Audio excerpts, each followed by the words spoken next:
Welcome back. This series has been pretty one-sided, G-Clap. Like, there were no words for what we have just seen. I don't think one-sided is the right word to describe what happened in Game 1 and 2. It was a massacre, destruction, natural disaster. Everything that you can think of, that's the worst case scenario. Yeah, it was catastrophic. It was a disaster. The doomsday. It was, what we saw was, I don't know. There's not too many words to describe, like, in our language, what occurred there. Maybe that was KSV Black. Maybe there's like a really good Portuguese word for like what just happened, but like in English, I'm not sure. Like it's, you know, you guys, if you missed it, you can watch the VOD to find out yourself. Probably if you guys just. It only takes 20 minutes if you only watch the games. I mean, 20 minutes. I think we're talking about like what was it? You wrote it down, right? Like 10:02. No, 9. Oh, 9:29. Yeah, 9 minutes and 29 seconds of your life. So definitely check it out. It's not going to take that much time. Like, try to avoid sneezing in the middle of the game, or you might miss something. So we're going to Game 3. Okay, we're talking about. Yes. We've talked about KSV Black's dominance before. They're the best, blah, blah, blah, blah, two-time champions. I mean, they have more titles than other heroes. I'm a black fanboy, blah, blah, blah, blah. Yeah. But, like, real talk here, they are two-time world champions recently, most recent two-time world champions. My ears are hurting. They said that too many times. They, you know, have more titles than anyone else. One of the longest-standing heroes of the Storm rosters in the world. You saw Rich's hero damage 22,000. Yes, that was impressive. In like 6 minutes. In 520 something, yes, with Hanzo. So when you look at all these things and you think about this team that's rising up, you know, they've made it to the Pro League now. They're in HGC Korea. They're not in HGC Korea Open Division. They're in HGC Korea. They're here. This is their hardest challenge yet. Hardest games they've ever played in their lives. They've been destroyed. In game number 1 was just oblivion was upon them. Game number 2, even worse scenario for them. So it's tough to get your head back into the game in this moment, and I don't know what they're going to draft, and I don't know what they can change. And when we get to the end of this third game, which is going to be on Sky Temple, so not a surprise to see that one. That's the most normal map pick we've had in this best of 5 so far. I was guessing that's Black's way of just having set number 3, most picked as a set number 3 to finish off 0-3 as their win. But, like, no matter what happens in this third game, I think the most important thing for Feliz to do is to be humble and learn and try to take this as an experience that when they walk home tonight, or, you know, ride the subway home or however they go back to their team house, I want it to be a night that they think, wow, like, we should watch this VOD again. Like, how much can we learn from this team? When you're the bottom, potentially the 8th place team in HGC, you're the amateur team. Just broke in the top 8 against the world-renowned two-time champions who defeated teams from all regions. You have to be humbled in these moments, and you have to realize this is probably not winnable, but what can we learn? And, you know, we've seen pretty standard drafts from this team so far. Maybe this one is a game where they try something they've been doing in scrims, but they haven't shown us yet in pro play. I think that all starts from the draft. Let's see. Considering about banning Genji here, most likely, most of the other teams would actually ban Hanzo or even Avatar to start it off and see how the other team reacts. But teams like the Open Division teams, they're really concerned about Genji. Banning the Genji. Maybe they still don't realize. I think they do, but is just way too scared. Not just with the Genji Uther pair up, but just Genji itself. Those Shimano brothers removed. Yeah. Just the gray main, or this is the dream of like everyone in Twitch chat is like, oh, finally, like we don't have no more brothers. One guy's like writing the thread right now. I knew it. We needed a third ban. Well. Let's see what they want to prioritize. It was Greymane in Game 2. Uther and Nubrock was the pairing in Game 1 on Battlefield of Eternity. I feel like they've had really limited success in this series because they've been picked super hard by Black. Like, the ganks have been real, the protection has been real. Like, Okay, they're gonna pick Rhaegar, which has been like one of their, they think is like one of the best heroes ever. They've been really prioritizing it in all their games in HGC. An odd first pick, but you know, the damage dealer that has the like highest health pool that's meta right now is actually Rhaegar. I mean, sorry, Greymane, and he pairs well with Rhaegar. Unfortunately, because they chose Rhaegar early, which is a bit puzzling, KSV Black is going to take that Greymane pick away. Best pick for DPS when Hanzo and Genji are removed. Now we saw this Tracer ban earlier, and I think this is some scrims bleeding through now, knowing that this team likes to run Task Tracer double support. Rich smiles here. We know that this was a possibility. Is it time for the enemy of Chen, Samuro, to appear? Maybe. I think he's considering something funky here. Tracer Tassadar. Would you say, are you implying that Samuro is the answer to Tracer? I'm not saying it's the answer. I think he's just trying to... Maybe he's considering some uncommon picks here as a solo lane. Well, he did just ban a common solo laner to perhaps control the solo lane. With that Sonya ban, we will have the follow-up Dahaka ban. Feels like Malthael is a fairly weak choice given that they cannot remove Tyrael from Feliz now. So we could end up with a weird pick. You're absolutely right. I mean, with both Sonya and Dahaka removed and Malthael not really a viable option in this moment. Those are the three top solo laners in the game at the moment, minus some weird exceptions like Falstad, Sylvanas, Ariel, Falstad. So there's your solo laner, the Falstad coming through. But what is Rich going to play? We still don't know.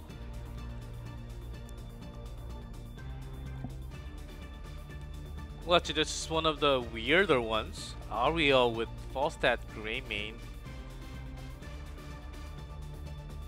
Maybe they'll still just go with Vala to end up with the hooking damage, just to pair it up with the Ariel. Of course, Tracer's onto the other side. Really interesting, the Ariel here. Obviously, Aegis can kind of help against pulse bombs and things like that, but Juljin. I mean, let's see. I'm thinking what Feliz is going to do here is just take something really simple, like a Muradin or an ETC, try to be aggressive with the ETC if they choose the ETC. And then continue that utility with Tracer. Oh. Okay, Garrosh is another really strong standard pick here. Can really make it difficult for Ariel to get her hope up because it can displace the hero that she's trying to get DPS from, although she has two targets she can switch. Zeratul makes a lot of sense in terms of what he can accomplish in the backline against this comp. Yep. And it's a very open map, so you try to pick Zeratul into Ariel, for example, on... Oh, there's the Blaze. Blaze, of course. If you try to pick Zeratul in a map like Cursed Hollow, you're going to have a bad time against Ariel because she's going to get to Tame and Strike you all the time. But on this map, a little bit easier to avoid that. So I guess Rich is going to play Blaze. I guess we get to see 3 games of Rich just having fun. Yep, and also Zeratul is not that bad of a pick actually to harass Falstad if you on this map especially accomplish your mission and really bring down Falstad, not really kill but bring down the health to make Falstad go and make him use that flight so he cannot actually join into the fight. I think that will be the key here. I mean, the idea with the Zeratul pick is when we see the Falstad pushing really hard in the top lane to go and get that pick or force him to fly away. And it could also be really strong in team fights on this map, like because I said, you know, like I was saying earlier, the Detainment Strike's not as great. So this is going to be Frankel on the Tracer. I'm sorry about the audio issues, guys, with the static and stuff like that. We are aware of it. Way too zoomed in. Please zoom out. No. The chest says all the time. Angry Cloud, too. And Happy Cloud. Happy Cloud versus Angry Cloud. For the most experienced players on both these rosters. Remember, guys, Frankel played in Season 1 of 2015 for OGN Super League. He is a veteran of Heroes. He's not had the storied career that Angry Cloud Rider Rich has on the other side, but they both came from the same starting place. Let's see. Just a random question, Wolf. How do you like your steak toast? Steak cooked? Medium rare, actually. Medium rare. Like with some like a little bit of pink. blood. Yeah, a little bit of pink, a little bit of blood, I guess. Yeah. What about you? Medium. Medium's fine. Just a little bit of pink inside the middle. Blaze does ask if you want it extra crispy. I do like crispy bacons though. Let's see if he wants to bake anyone here. I think Garrosh is the perfect one to bake if he wants to do so. Well, we'll find out if he gets baked or not. As we see the stuns coming through here. There's the charge from Rich onto Frankel. Unsuccessful in terms of getting the picks. Got that double support to heal him up. Shield coming through. Clutch. Well, Falstad's just staying. It's that 1-1-3. Ariel ironically being the one in this case. Or sorry, 1-3-1, my bad. I don't want to say it's been a long night, but it has been a... it's certainly been an interesting night for games today. We're going to see the rotation up here now, and the comp for KSV Black again just seems to be, or the idea around this comp seems to be to just roam and be aggressive. They're trying to beat the game in the fastest way possible. They're trying to get like the, you know, the Overwatch like free loot crate or whatever from playing the, you know, games of Heroes of Storm as quickly as possible. That's what they're doing. Ooh, OJ tossing the camp instead. Pretty sure he wanted to toss in Blaze at least. There's an AoE stun and the pair of CC. Oh my gosh. Together with a Nubrog, this is insane CC, especially with all the heroes clumped up on Feliz. Stuns coming through again. Onto Tracer, the shield barely keeping Tracer alive. There's a good pulse bomb onto Reset. Actually, may actually go in for the kill. Healing coming through with Ariel to sustain is real. Yeah, Ariel's healing coming through. They're basically just trying to shove this in. Rhaegar actually went for healing totem. That's going to be the first blood of the game. Will actually kill Greymane. Survives by the shield coming in. Yeah. KSV still has a few minions here, but I don't think they should stick around any longer. They don't have their heroics yet. This is not a fight they could actually realistically turn. Missed pulse bomb here from Frankel, unfortunately, but he will walk away. Unscathed, the Sake comes down back to the soul lane here to continue to push in the minions. But this was, you know, a relative failure for KSV Black. The idea was to get the fort and be set up for Temples with a win in a team fight once the fort is gone. They were the one who lost a member. They didn't get the Temple. They lost Soak because Sake wasn't actually split soaking. So actually, Feliz is slightly ahead for the first time in this series. I thought Falstad was going to come anytime in that team fight. They were fighting, they were pushing in for at least 20-30 seconds. But not really seeing 0-2 missing. After 0-2 was missing from the bot lane, I guess Sake was being cautious, just trying to soak extra. Shot call must have been, let's try to push in for it, not really be too aggressive. Of course, they were very aggressive. But got kind of what they wanted. They got the fountain, they got the wall. So not they have the XP lead for now because of that. So losing a member, not really too bad for KSV Black. Yeah. What their comp designed to do is to bully and then split soak.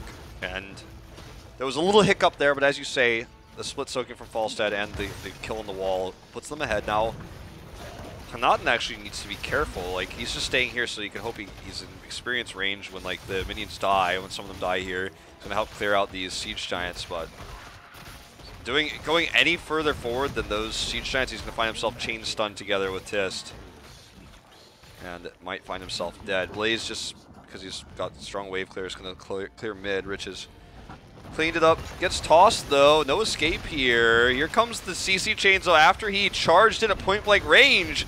And will this be a fight that KSV can turn and win? Find out the answer in just a moment here. Rich coming in again. Pulse bombed, but not going to be enough to save Garrosh, who's the first to die. Notice how Kyocha does not even heal Rich until the pulse bomb actually lands on him. He was actually baiting them to come in even more because they wanted to turn that around so hard. Look at Kyocha's energy bar. He holds that until the right moment. That's the kind of team and synergy that they have right now. Having the trust behind Kyocha's healing, the amount of energy that he gets from all that damage from Greymane. I mean, here it's just the CC, the damage. Frankel's solo. I bet he pressed Q 10 times. And then he barely survived. Well, Tracer almost died like 5 times already in this game. Well, I mean, what? There's only 2 deaths in the game. Tracer, I said almost died. Oh, like 10 okay. times. Oh, okay. Oh, so I think so. Tracer already died 5 I'm not times. that stupid. Oh my! I was like, wait, what? Well. Well, it feels like Tracer could have died 5 times for sure, given the amount of close calls that were around. So this feels familiar. Right before 6 minutes, level 10 to 8. Very low death in this game, but last game a lot more. Pushed down a fort. In fact, they've pushed down 3 forts. Looking for boss. Feliz can't contest. This boss goes to keep wall. I'm noticing a pattern here. Black bullying the early game, getting an experience lead, taking that to 10, using that to control boss. It's systematic. It's smart. We will never see them do this against Tempest. Never see them do this against Ballistics. They will not be able to do this against Blossom, but against Feliz, they have decided the most efficient way to win the game is to be lane bullies, to be a big rotating team. One by one, they eliminated the forts. Now, they're looking to eliminate the keep wall. We've seen this already. I think they want to go not all the way to the core, but maybe onto the way to the keep. They have the Gus. They have the bunker now. The boss is like not even... Plus 5 HP. The boss is not even damaged before they're going to get to the keep. The wall is down. Here comes the CC cleanse coming through already. Stun. 10. See how well they want to contest. There's Bunker. the bunker. Pulse bomb here. The taunt barely almost got them the kill there. Now the bunker just doing some extra damage, and Feliz needs to get out. The CC from Tist again is real. Rich misses his stun, but completes his quest. OJ very low. Rich is going to go down here, so it's a trade where the boss kills the keep, and they are walking towards the core. The boss is walking towards the core. They can't core here, but they got the keep.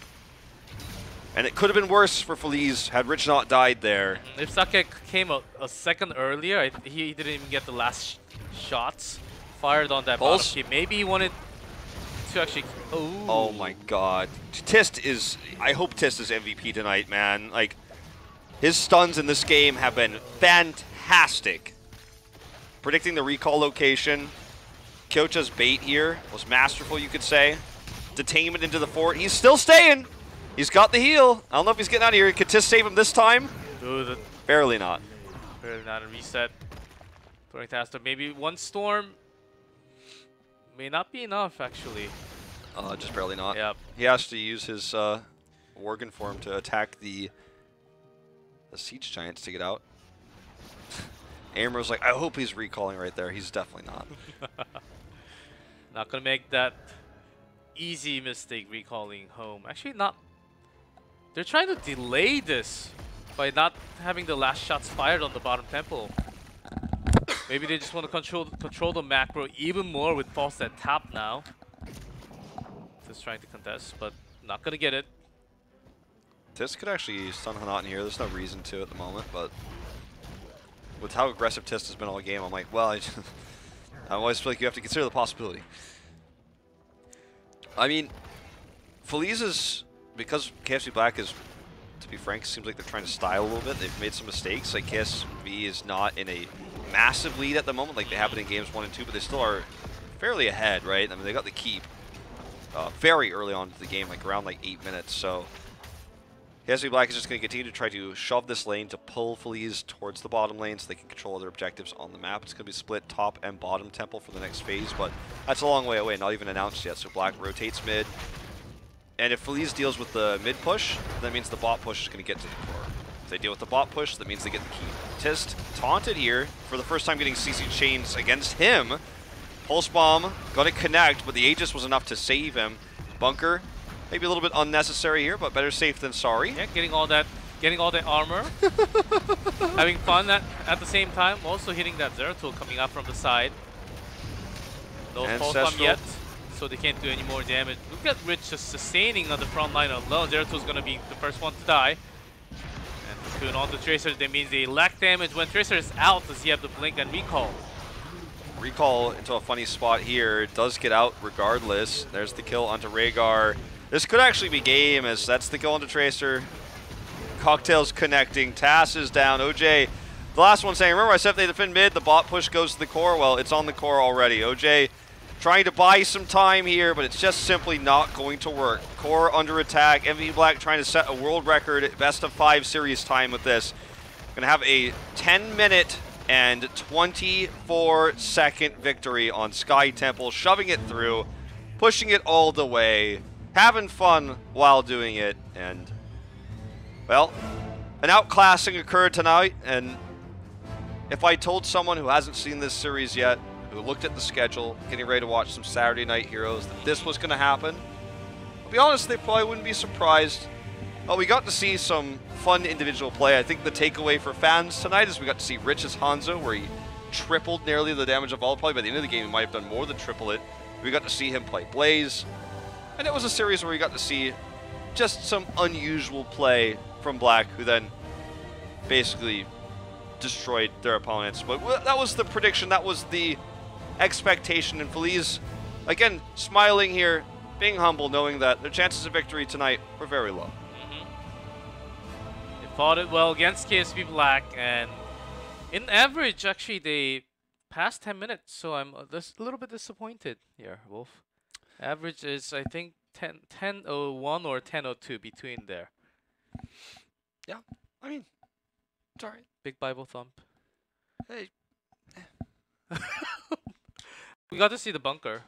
Yeah. That was pretty cool. Just going in and out, you get that armor every time you go in and out, and I think they were also trying to have some fan service in that. Sure, there was some fan service, but also, like, when you're in the bunker, you can't use your abilities, but if you pop out and use an ability and get back into the bunker, like, if you actually time it correctly, then you can do more damage that way. You can actually dodge CCs in that way too. So you can. I was expecting some crazy quality plays. Maybe not today. Maybe later on when Blaze is picked in that way. Yeah. When there's like a Ring of Frost, you can go in and actually dodge all the damage. You know. I mean, I don't think it's abusable at the moment too well, but like potentially one day it could be abused. I mean, obviously you could just make it so that you can only enter the bunker once, and then that would solve everything, obviously. But like.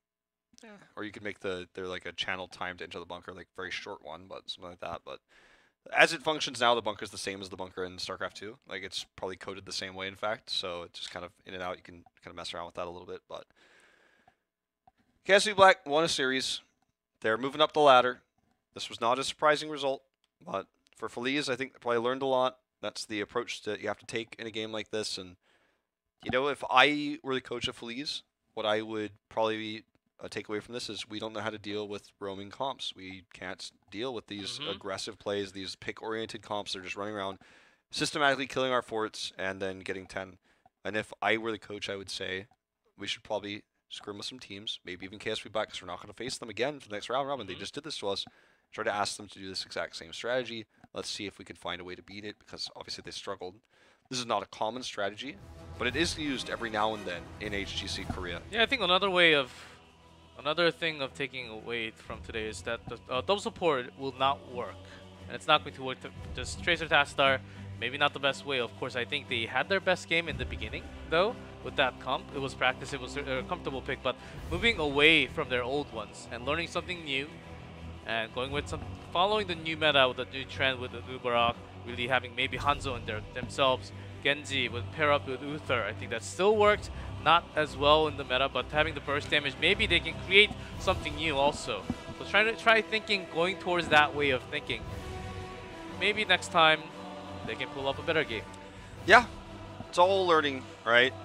And then, you know, sometimes at the end it's a crucible match, and you know, that's what matters at the end. But a lot of learning to be had here for this team, and they did great against Gluck, obviously, and. You know, this was a tough match, probably the toughest they'll face for the first part of this first phase in the round. So it's behind them now. We're gonna have an MVP interview probably. It was Rich last time, it might be Rich again because he was just so good today. And you know, he played a lot of interesting heroes. Played the Junkrat, played the Hanzo, so played the Blaze. So you know, probably a guy people want to talk to. I thought that that Tist was really impressive on that last game. Like. If I had to choose an MVP, I would choose that, even though the fans would be like, but it was Red, she got so much damage. But, you know, they both worked together actually quite well in that last game with the chain CCs. Yeah, that was right. Blaze actually initiating pretty well. Also, Tush just coming in right after all the time. And even to save his teammate, coming in for the peel, the body block, it was awesome. Just sacrificing himself. He didn't die, of course, but still using that much time. And the zoning was perfect for his teammate to escape from the danger. That could be an MVP for sure. I mean, we heard from Rich too many times, maybe. Of course, he chose all that. He did all that damage with Hanzo. Also Blaze. It was pretty cool. But I do want to hear from Rich. I mean Tristan. Maybe Reset also, because he's been doing some Genji flashy plays, Sure. but just slightly behind or below Rich all the time. I do want to hear from Reset this time. Yeah. I mean, I'm cool to hear from any of them. We're just getting that decided. They're probably deciding right now who they want to hear from before we, in fact, hear from them. I wish we get to vote. We get to vote all the time. Press Yep. 1 for Reset. Press 2 for Rich. Real life system here. We have the entire chat. You know what? Technology is there. We have PIP. We have everything. All they have to do is POV. make a straw poll and then post it in the chat right afterwards. Boom, you're done. I'm gonna tell them right after this, man. Maybe we'll make this a thing. They probably won't listen to me, but like, we could tell them that they could do this, and maybe they will. Maybe they won't. is making us work more. Because sometimes the Twitch chat doesn't always know who the MVP is. It can be a surprise. It could. Well, I mean, it could be. No, I just mean like sometimes the Twitch chat will like vote incorrectly. What is they 6? vote for the wrong thing. I don't know where you guys are going, but I don't know. G-Glove's checking out you guys out in the Twitch chat whenever we talk about Twitch chat. But we got the voting system, obviously, at other leagues out here in Korea to decide who the MVP is. So that's usually how that goes. But for us, you know, we just kind of wait and see what the Korean commentators choose. So here's the highlights. There were a lot of picks. Okay, the idea for MVP, or sorry, KSV Black. Still a struggle for all of us to remember the new team name.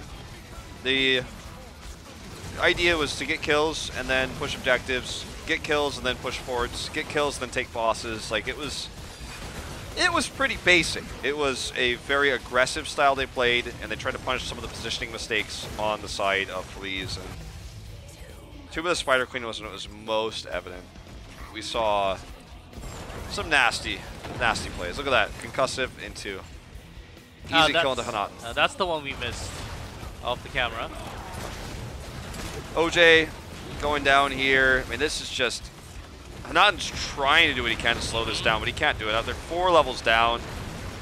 And Tist is just, again, the MVP tonight. He has so many Storm Bolts, so many stuns. Hanaten's just not a chance. Oh, man. Even the highlight is going super quick. Oh, this one's a dangerous one. He goes in alone for the solo kill. Look at that Tist. Again! Sake does go down for the Sake, obviously helping to get that kill with his boomerang, but hey, this is just MVP Black. I keep saying MVP Black. KSV Black trying to style a little bit, making some mistakes, but at the end of the day, they got picks. They made plays on bosses. They made plays on forts with the picks. Oh, this is really cool. Watch Frankel's recall, and then watch Tist. Oh, this is not the fight I was thinking about. Never mind. Sorry, my bad. That was one where he was able to predict the recall and get the kill. This is the one where the cocktail got it. And we see the in and out of the bunker. There's no cast time for that, so. That was pretty easy. And we do have Rich once more. Alright, so Hong Kong is going to interview him. G-Club's going to translate it. And let's get to meet Rich, who also played Blaze tonight pretty well.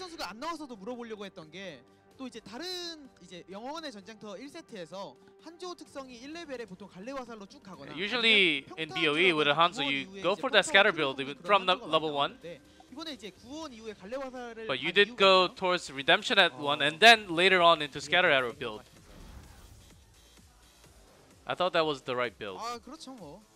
역시 짧고 간결하게. Of course, short and bold words coming out from Rich. Now let's talk about the second one. You brought out your Junkrat. Yeah, we don't really use double support anymore. Why were you trying to use that double support?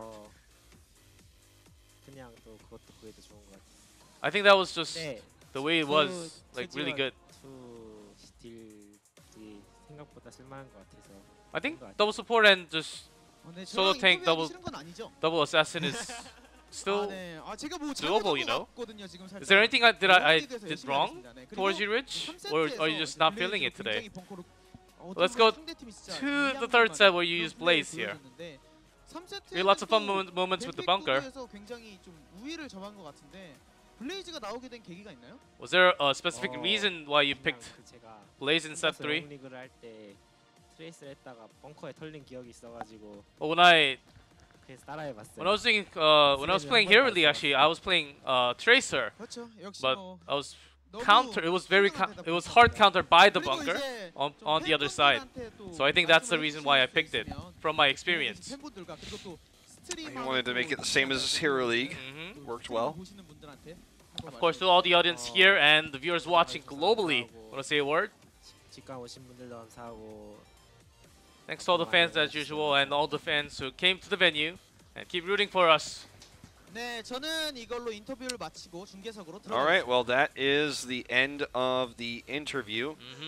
So our next matchups, guys, are going to be Miracle versus Tempest tomorrow and Blossom versus Ace. The first series, I think definitely the highlight one, but we'll see if Ace can upset a little bit against Blossom. He's been showing us some kind of unique drafting styles, which is not a surprise.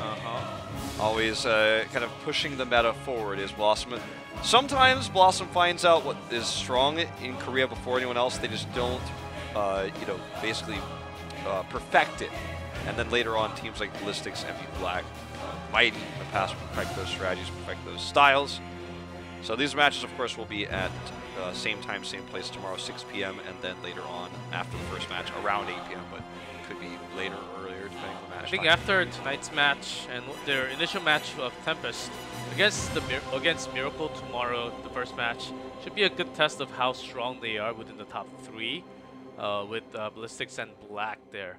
As Miracle often failed to really make a shot call sometimes, really having some weird decisions coming in and out here. Even starting from the draft, I think Gunja's really working in well for the team. It looks better than Crazy moving for the roster is working out somewhat, but they still need to brush it up. Where Tempest, I think they have everything down. Their roster looks very solid, like crystal clear here as they're contesting against even Black, having that 0-3 win. I think that's going to bump that up going into the Eastern Clash very soon. Yeah. I mean, it's you know, pretty simple at the end of the day. Like, I think tonight's results and what we saw from Black just shows that they're still a very strong mechanical team. The loss against Tempest was composition-based and kind of strategy-based, but it's still a very strong mechanical team.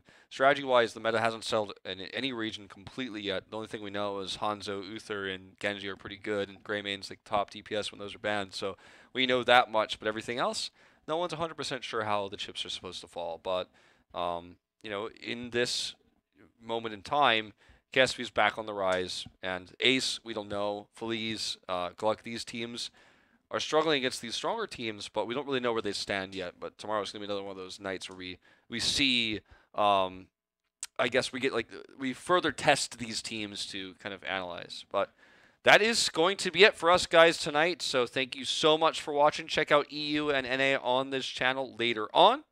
EU will be starting in a few hours' time, NA right after that. But for us, we'll see you tomorrow.